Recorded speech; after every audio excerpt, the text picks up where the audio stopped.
2024 లేదా 25లో డిగ్రీ లేదా బీటెక్ చదివారా? సాఫ్ట్‌వేర్ జాబ్ కోసం ఎదురు చూస్తున్నారా? అయితే కోడ్ జ్ఞాన్ 100 డేస్ కోర్సులో చేరండి. జాబ్ సాధించండి. నమస్కారం. Welcome to Suman TV. So మనము ఇప్పటివరకు ఎన్నో బిజినెస్ ఐడియాస్ గురించి మనం మాట్లాడుకోవడం జరిగింది. అందులో భాగంగానే ఆ రకంలో చాలా మోడల్స్ అయితే ఉన్నాయి. అండ్ ఇంట్లో ఉండే మహిళలు పెట్టుబడి పెట్టాలి అంటే దానికి కొంచెం ఆలోచిస్తూ ఉంటారు. ఆ విధంగా బేస్ చేసుకొని కూడా తనకున్న స్కిల్ ఉంటే దాన్ని ఒక బిజినెస్ మోడల్గా కూడా మనం పెట్టొచ్చు అని ఎన్నో వీడియోస్లో మనం మాట్లాడుకోవడం జరిగింది. సో దానికి ఒక బెస్ట్ ఎగ్జాంపుల్గానే ఈరోజు ఈ ఎపిసోడ్ ఉంటుందన్నమాట. ఇంతకీ ఆ బెస్ట్ ఎగ్జాంపుల్ ఎవరు అంటే స్వప్న గారు. మరి వారికి ఉన్న స్కిల్ ఏంటి, దాంతో వాళ్ళు బిజినెస్ మోడల్ని ఎలా క్రియేట్ చేశారు, ఇప్పుడు ఎలా ఉంది ఆ బిజినెస్, వాటి గురించి మనం తెలుసుకుందాం. అలాగే మనతో పాటు ఎప్పటికప్పుడు కొత్త కొత్త బిజినెస్ ఐడియాస్ని పరిచయం చేస్తున్న జవేరి గారు కూడా ఉన్నారు. మాట్లాడదాం. నమస్కారం అండి స్వప్న గారు. నమస్కారం. నమస్కారం జవేరి గారు. నమస్తే సిరి. బేసిక్గా మీకు ఈ స్కిల్ ఎలా వచ్చిందంటారు? అంటే చాలా వరకు కూడా కొన్ని స్కిల్స్ మనకి జీన్స్ నుంచి వస్తూ ఉంటాయి. అలా ఏమైనా ఉందా, లేదంటే మీ ఇంట్రెస్ట్ తోటి ఇది స్టార్ట్ చేశారంటారా ఈ dance academy? That's a great question. Firstly నా కృతజ్ఞతలు సుమన్ టీవీకి, అలాగే సిరికి, జవేరియాకి for inviting me to your studio. Thank you. The question actually నేను కొన్ని ఏళ్ళు వెనక్కి వెళ్ళాల్సి వస్తుంది ఆన్సర్ చేయాలంటే. షూర్. నేను 4 ఏళ్ల వయసు నుంచి నాకు అమ్మకి నృత్యం నేర్పించడానికి శ్రీ ఏలేశ్వరపు సూర్యప్రకాష్ శర్మ గారు అని ఆయన ఇంటికి వచ్చి నేర్పించేవాళ్ళు. ఓకే. అప్పుడు మనం మూవీలో చూస్తుంటాం కదా, కొంచెం అంత ఇంట్రెస్ట్ ఉండేది కాదు నాకు దాచుకున్నదాన్ని. But when I saw my mother, she was also central government employee, okay. అలాగే టీవీ ఆర్టిస్ట్ అమ్మ, రేడియో ఆర్టిస్ట్. నైస్. సో స్వతహాగా ఇది కూడా జీన్స్ లో మీరు అన్నట్టుగా వచ్చింది కొంచెం. రేడియో అన్నారు కాబట్టి ఆ వాయిస్ కూడా వచ్చినట్టుంది మీ జీన్స్ లో. సో నేను అది కెరీర్ గా అనుకోలే, అమ్మని చూశాను కాబట్టి ఓహో ఇది ఒక హాబీలా తీసుకెళ్ళొచ్చు అనేసి. I had the talent, I could see that, ఎందుకంటే ప్రోగ్రామ్స్ ఇచ్చేదాన్ని అంతా కూడా. అలాగే మా మామయ్య కూడా he is a Kathak dancer, but he was working in secretariat అనమాట. సో నాకు బహుశా ఇంప్లిసిట్ గా ఒక అర్థమైంది ఏంటంటే ఓహో ఉద్యోగం చేస్తూ ఇలాంటివి చేయొచ్చు అనేసి. But I think triggering points కొన్ని ఉంటాయి కదా జీవితంలో. సో నేను బిఎస్సి స్టాటిస్టిక్స్ చేశాను, తర్వాత ఎంసీఏ చేశాను సాఫ్ట్వేర్లో. మా జనరేషన్లో అందరిలాగానే ఇద్దరు మెడిసిన్ ఆర్ ఇంజనీరింగ్ వైపు వెళ్ళాలి అనేసి. సో తర్వాత యూఎస్కి వెళ్ళి అక్కడ వర్క్ చేశాను, సాఫ్ట్వేర్ ఇండస్ట్రీలో వర్క్ చేశాను. నేను చేస్తున్నప్పుడు ఒక 3 ఏళ్ల పాటు వెస్టర్న్ వాషింగ్టన్ యూనివర్సిటీలో గెస్ట్ లెక్చరర్గా పనిచేశాను నేను. అక్కడ వెళ్ళినప్పుడు నాకు చాలా ఆశ్చర్యం అనిపించింది ఏంటంటే అక్కడ పిల్లలు అందరు అమెరికన్స్. చాలా ఇంట్రెస్ట్గా వాళ్ళు, నేను వెళ్ళేసరికి బోర్డు మీద అంతా నాట్యశాస్త్ర, అభినయ దర్పణకు సంబంధించిన శ్లోకాలన్నీ రాసి పెట్టేవాళ్ళు. Okay. And I was like really surprised మాట. ఎందుకంటే వీళ్ళు 18, 19, 20 year old కిడ్స్ మాట. వాళ్ళకి అంత ఇంట్రెస్ట్. ఇప్పుడున్నంత ఇంటర్నెట్ అంటే అవేర్నెస్ ఉండింది, కానీ అంత యాక్సెసిబుల్గా లేదు అప్పుడు internet. That was one triggering point. Okay. రెండోది, వీకెండ్స్ నేను ఉద్యోగం చేస్తూ వీకెండ్స్ నేను డాన్స్ నేర్పించాను మా తెలిసిన వాళ్ళకి. ఓకే. మేము సియాటిల్లో ఉండేవాళ్ళము. వ్యాంకోవర్ నుంచి 3 గంటలు డ్రైవ్ చేసుకొని కొంతమంది వచ్చేవాళ్ళు నేర్పించడానికి పిల్లలకి. Okay. That was like oh my God, ఏంటి వీళ్ళు ఎంత కష్టపడి ఎందుకు తీసుకొస్తున్నారు పిల్లల్ని అని అనిపించేది నాకు.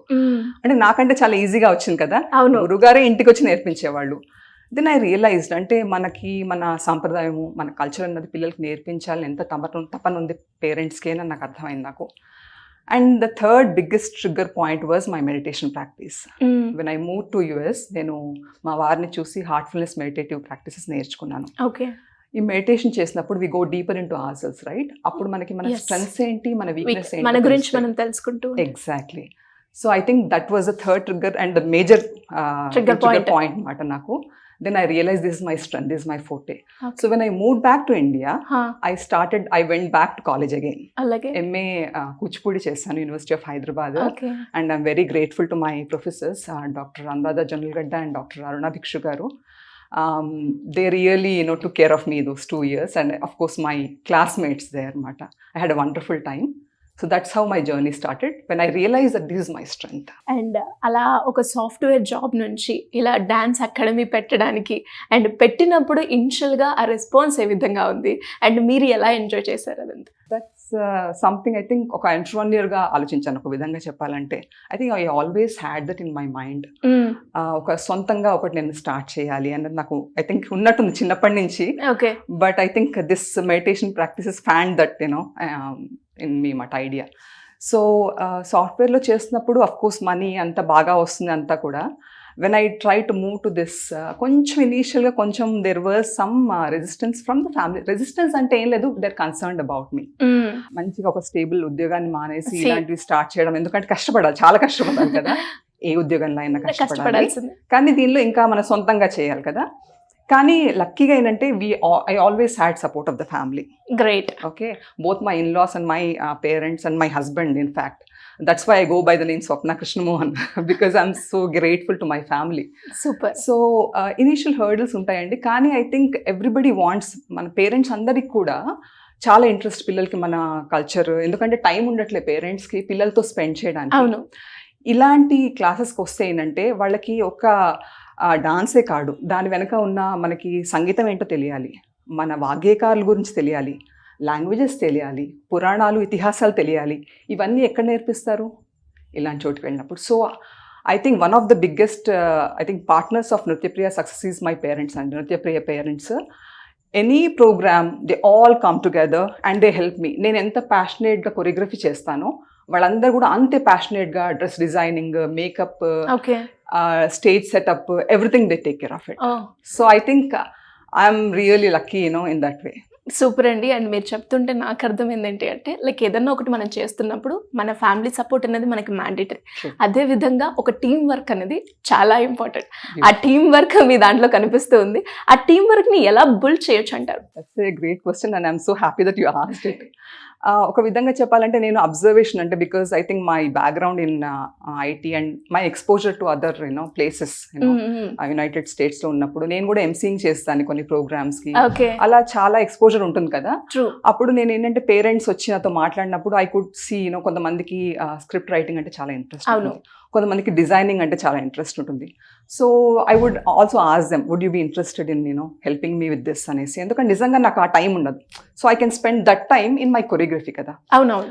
అలా చేయడం వల్ల in fact have to tell this that ఒక ప్రోగ్రామ్ తర్వాత ముగ్గురు parents they started learning tailoring, designing, and they're enjoying it. Okay. And oka set of parents they wrote my brochures, మొత్తం ప్రోగ్రామ్ కి బ్రోషర్ ఉంటుంది కదా, ప్రోగ్రామ్ ఎలా జరుగుతుంది అండ్ అంటే అది it's like a professional level మాట. when one of our friends looked at అంటే మీరు ఎక్కడ చేయించారు ఇది, ఏ కంపెనీ అని అడిగారు. no not a company, one of our parents did it అనేసి. సో ఐ థింక్ నేను అలా అడిగినప్పుడు వాళ్ళు they would come forward. So అది ఇట్ వాజ్ అలా టీమ్ బిల్డ్ అయింది యాక్చువల్గా చెప్పాలంటే. And I think without that team I don't think any company would not go forward. Definite గా ఒక టీమ్ వర్క్ ఉంటేనే ఆ ప్రోడక్ట్ అవుట్పుట్ అనేది మనకి ఎంత క్వాలిటీ ఉంది అనేది తెలుస్తుంది. Correct. And also take care of them like they are all family like వాళ్ళందరూ నాకు సిస్టర్స్ బ్రదర్స్ లాగా అయిపోయారు అన్నమాట వాళ్ళు నాకు. And we take care of each other like that. Super అండి. అండ్ అదే విధంగా like IT profession and dance academy like ఇక్కడ నుంచి ఇక్కడికి మూవ్ అయినప్పుడు లైక్ అందులో డిఫరెన్స్ ఏం చూసారు?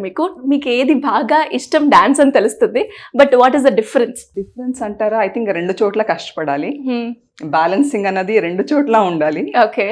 I think I would enjoy more of teaching అని నాకు అర్థమైంది. I like teaching. ఇంకొకటి ఏంటంటే పిల్లలతో కామరేడరీ ఒక ఫ్రెండ్షిప్ లాంటిది ఏర్పడుతుంది.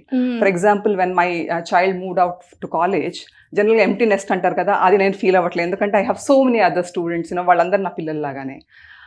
డిఫరెన్స్ ఏంటంటే అఫ్ కోర్స్ టైం మన చేతిలో ఉంటుంది, we can manage it, but we have to plan it అలా ఉంటుంది. అఫ్ కోర్స్ మంత్లీ ఇంత ఇన్కమ్ అనేసి మనం జాబ్ చేస్తుండే, ఇప్పుడు సాఫ్ట్వేర్లో అయితే you work and you are paid. ఇదేంటంటే ఇట్ డిపెండ్స్ లైక్ కానీ ఏంటంటే నిజంగా సిన్సియర్గా కష్టపడి ఆనెస్ట్గా పిల్లలకి ఇంట్రెస్ట్గా నేర్పిస్తే definitely there is no dearth of money in this. And ఇలా డాన్స్ అకాడమీ కంటిన్యూ చేస్తున్నప్పుడు కొన్నిసార్లు మనకి కొన్ని మంచి మూమెంట్స్ ఉంటాయి అండ్ అలాగే కొన్ని ఫేస్ చేయలేని మూమెంట్స్ కూడా ఉంటాయి. అలా మీ లైఫ్లో కొన్ని స్ట్రగుల్ అయిన మూమెంట్స్ ఏంటండి? స్ట్రగుల్ అయిన moments I think those are the moments where they were opportunities for me to learn అని నేను అనుకుంటున్నాను. ఓకే. అలాంటి స్ట్రగుల్, వెరీ పాజిటివ్ యాటిట్యూడ్ అని చెప్పొచ్చు. Yeah because I think again I would go back to Heartfulness because that's what we learn when we meditate. So కొన్ని జనరల్గా challenging moments ఎలా ఉంటాయంటే చాలామందికి మన నృత్యం గురించి, మన ఆర్ట్స్ గురించి కొంచెం తెలియదు చాలామందికి.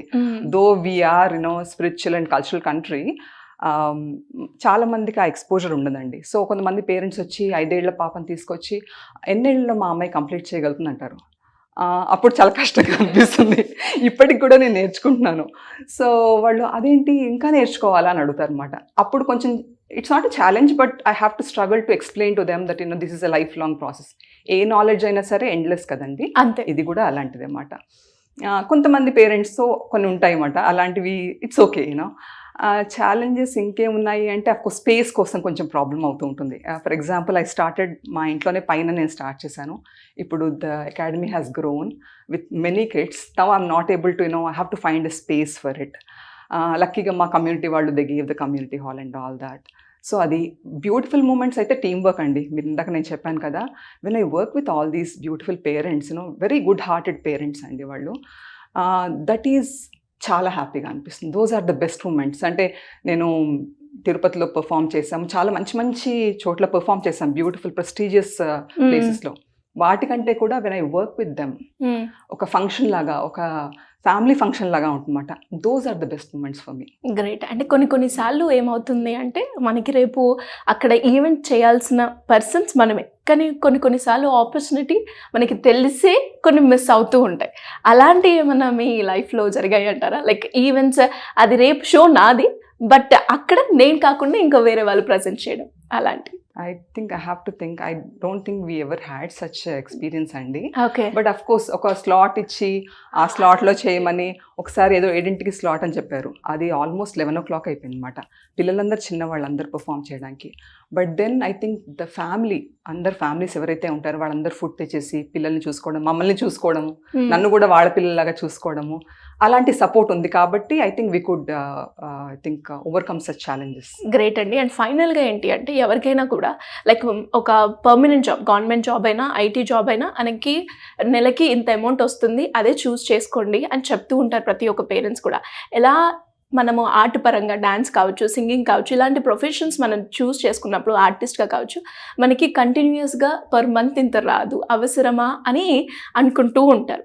అలాంటి వాళ్ళకి మీరేం చెప్తారు? ఆర్ట్ పరంగా ఎవరైనా రిలేటెడ్గా కోర్స్ నేర్చుకునే వాళ్ళకి ఇందులో సస్టైన్ అవ్వగలుగుతారంటారా? డెఫినెట్లీ అండి. I think one is of course social media. You can see so many dancers now, right? Yes. ఒకటి ఏంటంటే అఫ్ కోర్స్ అకాడమిక్స్లో కూడా చాలామంది they are going back to studying arts. I don't know if you look medicine చేసి ఆర్ట్స్కి వెళ్ళిన వాళ్ళు. In fact నా బ్యాచ్లోనే ఒక అమ్మాయి ఆర్కిటెక్ట్, తను she came back to do MA again and she did PhD. And one of my friends engineer, తను again came back. So because they are passionate about this art form. మనకు కనుక passion, interest, hard work చేయగలిగే కనుక capacity ఉంటాయండి, I don't think arts is different from any other field. You will earn, అంటే per month ఇంతే earn చేస్తాం అని లేదు, దీనికి లిమిట్ కూడా లేదు ఒక విధంగా చెప్పాలంటే. In fact I don't know if I can share this, but నేను అడ్వాన్స్ లెర్నింగ్ నేర్చుకుంటున్నాను. But I know some of my friends who are learning from advance పెద్ద పెద్ద టీచర్స్తో నేర్చుకుంటున్నారు. ఒక ట్యూషన్కి పిల్లలకి మ్యాథమెటిక్స్కి పర్ అవర్ 1000 ఎట్లా పే చేస్తున్నామో ఈ ఆర్ట్స్ కూడా అలాగే పే చేస్తున్నారు. గ్రేట్. అఫ్ కోర్స్ మనం ప్రొసీనియం స్టేజ్ మీద పర్ఫామ్ చేస్తే వాళ్ళు పే చేసే రోజులు పోయాయి ప్రస్తుతము. బట్ నిజంగా ఇంట్రెస్ట్తో పిల్లలకి నేర్పిస్తాము అంటే నేను ఇందాక చెప్పినట్లుగా ముందుకొచ్చి మనకి ఫీ పే చేయడానికి ఎవరు వెనకాడట్లేదు ఇప్పుడు. అండ్ అలాగే ఇప్పుడు కూడా మనం చూస్తే కొంచెం కల్చర్కి కూడా డిమాండ్ ఎక్కువగా ఉంది అని చెప్పుకోవచ్చు.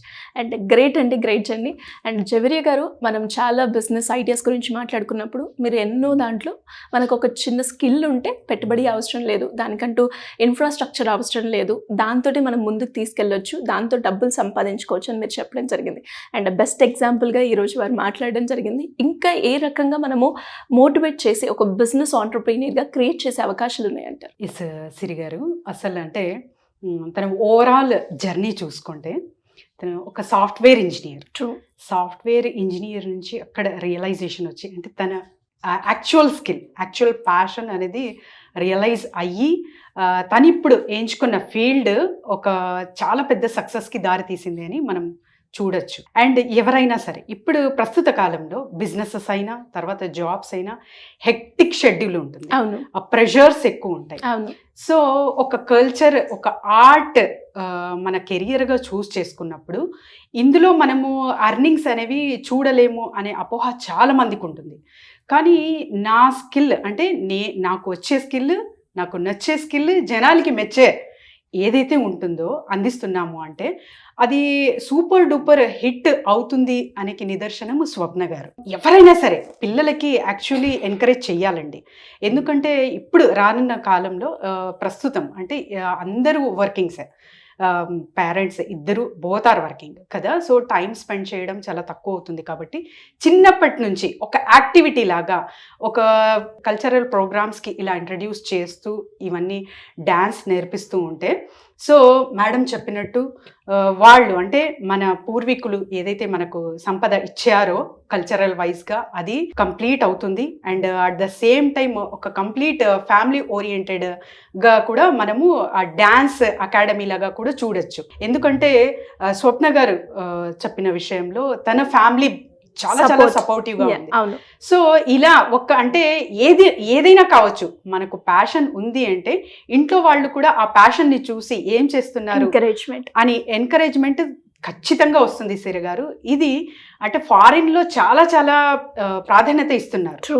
మన తెలుగు స్టేట్స్లో యాక్చువల్లీ అంటే తమిళ్ అక్కడ కేరళ చూసుకుంటే ఓకే, వాళ్ళు ఒక మోతాదులో నడుస్తున్నారు. కానీ ఈ 2 స్టేట్స్లో ఇంకా అవేర్నెస్ రావాలి దీని గురించి. ఎందుకంటే పిల్లలకి ఎప్పుడు ఇంకా ఐఐటి లేకపోతే మెడిసిన్ లేకపోతే ఒక ఎంబీఏ బిజినెస్ అలానే కాకుండా ఇవి చాలా ఇంపార్టెంట్. వీటితో పాటు ఒక మెడిటేషన్, తర్వాత వచ్చేసి ఇలా కల్చరల్ యాక్టివిటీలా చిన్నప్పటి నుంచి ఒక చిన్న ప్రోగ్రామ్స్ అటెండ్ చేయడం, తర్వాత ఇలాంటివి ఇంట్రడ్యూస్ ఎప్పుడైతే చేస్తూ ఉంటామో వాళ్ళు అంటే ఎవరైనా సరే ఇప్పుడు చాలా వరకు జాబ్ రిజైన్ చేసేస్తారు. అంటే హెక్టిక్ అక్కడ ఏదైనా కావచ్చు, వచ్చినప్పుడు వాళ్ళ స్కిల్ అనేది బయటకు వస్తుంది. నేను నా స్కిల్ ఎప్పుడైతే తెలుసుకుంటానో, దాని ప్యాషన్ ఉంది అని తెలుసుకుంటానో, అది ఎక్కడ వరకైనా తీసుకెళ్తాను సిరి గారు. సో అలా ఎవరైనా సరే ఆ డ్యాన్స్ అనేది ప్యాషన్లా ఎంచుకుంటే చాలా చాలా బాగుంటుంది. ఆల్రెడీ ఇంట్రెస్ట్ ఉన్నవాళ్ళు ఉంటారు చాలా వరకు. ఇప్పుడు చూస్తుంటాం రీల్స్ చేస్తుంటారు. ఏదైనా అంటే ఒక సాంగ్ హిట్ అయింది లేకపోతే ఒక డైలాగ్ హిట్ అయింది అనుకోండి, అంత రీల్స్ మాదిరిగా చేస్తుంటారు. So that is the different thing. అది రీల్ వస్తుంది, మీరొక్కరే కాదు లక్షల మంది చేసేస్తారు. But this is the different. అంటే ఇది ఒక డిసిప్లైన్, మన లైఫ్లో ఒక డిసిప్లైన్ వస్తుంది. సో కూచిపూడి డ్యాన్స్ నేర్చుకోవడం వల్ల ఏమవుతుందంటే సిరి గారు, కల్చరల్ వైజ్గా వెళ్తుంటే సినిమాటిక్ డ్యాన్స్ ఇవన్నీ డిస్కో ఇవన్నీ ఓకే చూస్తుంటాము, ఎక్కడైనా సరే నేర్చుకోవచ్చు. ఒక డిసిప్లైన్ అనేది వస్తుంది లైఫ్లో. పిల్లలకి ఎప్పుడైతే మీరు ఇష్టపూర్వకంగా డిసిప్లైన్ నేర్పించాలి అనుకుంటే ఇలాంటి డ్యాన్స్ యాక్టివిటీస్ ఇంట్రడ్యూస్ చేయాలన్నమాట. సో అప్పుడు ఒక అద్భుతం అనేది వాళ్ళ లైఫ్లో మీరు ఒక గిఫ్ట్లా ఇచ్చినట్టు వాళ్ళు అవుతారు పేరెంట్స్. అండ్ ఎవరైతే పెద్దవాళ్ళు కూడా ఇంట్రెస్ట్ ఉంది నాకు, నేను టైం స్పేర్ చేయగలను, అండ్ తర్వాత తన చార్జెస్ కూడా అంతగా చెయ్యట్లేదు. అంటే నాకు తెలుసు, బయట కూడా నేను చూశాను. బట్ షీఈస్ వెరీ ఫ్రెండ్లీ నేచర్గా ఉంది తన కాస్ట్ కానీ. సో ఇలాంటివన్నీ చూసి మేడంకి ఎందుకు మనం ఇక్కడ ఆహ్వానించామంటే ఓవరాల్గా అంటే she has seen overall life. True అనుకుంటాము. అంటే మన కల్చర్ నుంచి వచ్చేది డ్యాన్స్ ప్రోగ్రామ్ ఓకే, అది బోరింగ్, సంగీతం బోరింగ్, అవన్నీ కొన్ని అపోహలు మాత్రమే అన్న నిదర్శనానికి స్వప్న గారిని ఇన్వైట్ చేశాం Siri garu. So she is the best example for the successful dancer అనేకి. సో ఎవరైనా సరే ఈ ఫీల్డ్ ఎంచుకోవచ్చు. ఇందులో ఒక ప్యాషన్తో పాటు డబ్బులు కూడా అర్న్ చేయొచ్చు అనేకి ఎగ్జాంపుల్ ఇవ్వచ్చు మనం. గ్రేట్. అండ్ చాలా వరకు కూడా ప్యాషన్ని చూస్ చేసుకోవడానికి అంటే అందులో ప్యాషన్ అయినప్పుడు మనకి అందులో కష్టమైన డబ్బులు రాకపోయినా చాలా ఇష్టంగా చేస్తూ ఉంటాం. మనకి మనసుకి నచ్చిన పని కాబట్టి చాలా ఎంజాయ్ చేస్తూ ఉంటాం. అలా డబ్బులు కూడా దాన్ని క్రియేట్ చేసుకుంటే ఇంకా బాగుంటుంది. యా. అండ్ మేడం మీ ఇన్స్పిరేషన్ ఎవరండి? అంటే ఇన్స్పిరేషన్స్ ఎవరికైనా yeah family those all are okay, కానీ కొన్ని ఇన్స్పిరేషన్స్ మనకు స్వతహాగా అనేది పెట్టుకుంటే. Thank you for asking that question అండి. ఇన్ఫ్యాక్ట్ భారతీయ కళా సంస్కృతి అని ఒక ఆర్గనైజేషన్, నాన్ ప్రాఫిట్ ఆర్గనైజేషన్ ఉంది. దాని ఫౌండర్ శ్రీవాణి పొట్లూరు గారు అనేసి, ఆవిడ ద్వారా మేము చాలా నాన్ ప్రాఫిట్ ఆర్గనైజేషన్స్ నేను చూసాను అనమాట. When I look at all those people who are working, అంటే నిజంగా నాన్ ప్రాఫిట్ కోసమే చేస్తున్నారు వాళ్ళు. ఓకే. ఫర్ ఎగ్జాంపుల్ మేము ఒక పర్ఫార్మెన్స్ ఇచ్చామన్నమాట ఒక పాలియేటివ్ క్యాన్సర్ కేర్ సెంటర్లో. It was very very fulfilling అండి. తర్వాత వేర్ ఆర్ ఇండియాస్ చిల్డ్రన్ అని ఇంకొక నాన్ ప్రాఫిట్ ఆర్గనైజేషన్, పిల్లల్ని చంటి పిల్లల్ని రోడ్ మీద వదిలేసి వెళ్ళిపోతూ ఉంటారు. వాళ్ళని ఎలా రెస్క్యూ చేయొచ్చు, ఏం చేయొచ్చు దానికి అవేర్నెస్ కోసం అని. వాళ్ళ ఆ ఫౌండర్స్ని చూస్తే వీళ్ళు ఎంత ప్యాషనెట్గా, వాళ్ళు డబ్బులు కూడా చూడట్లేదు కదా వాళ్ళు, okay they only run on the funds, right? So వీళ్ళందరూ నా ఇన్స్పిరేషన్ అండి ఒక విధంగా చెప్పాలంటే. It's great thing madam. అంటే తనకు తన ప్యాషన్లో సర్వీస్ కూడా ఉంది సిరి గారు. True. అందుకే మెడిటేషన్ వైపు వెళ్ళారు. సో ఇది మనము తెలుసుకోవచ్చు. So it's a beautiful journey Siri garu. Yes. Thank you madam, thank you so much for accepting and thank you interview so with much for inviting me. Great అండి, గ్రేట్ జర్నీ. అండ్ ఒక ఐడియాతో కూడా మనం బిజినెస్ చేయొచ్చు అని తెలుసు, ఒక స్కిల్తో కూడా బిజినెస్ చేయొచ్చు అని తెలుసు. దానికి బెస్ట్ ఎగ్జాంపుల్గా ఈరోజు మా స్టూడియోకి మీరు రావడం కూడా చాలా హ్యాపీగా అనిపిస్తుంది. And very good episode. Thank you so much. Thank you.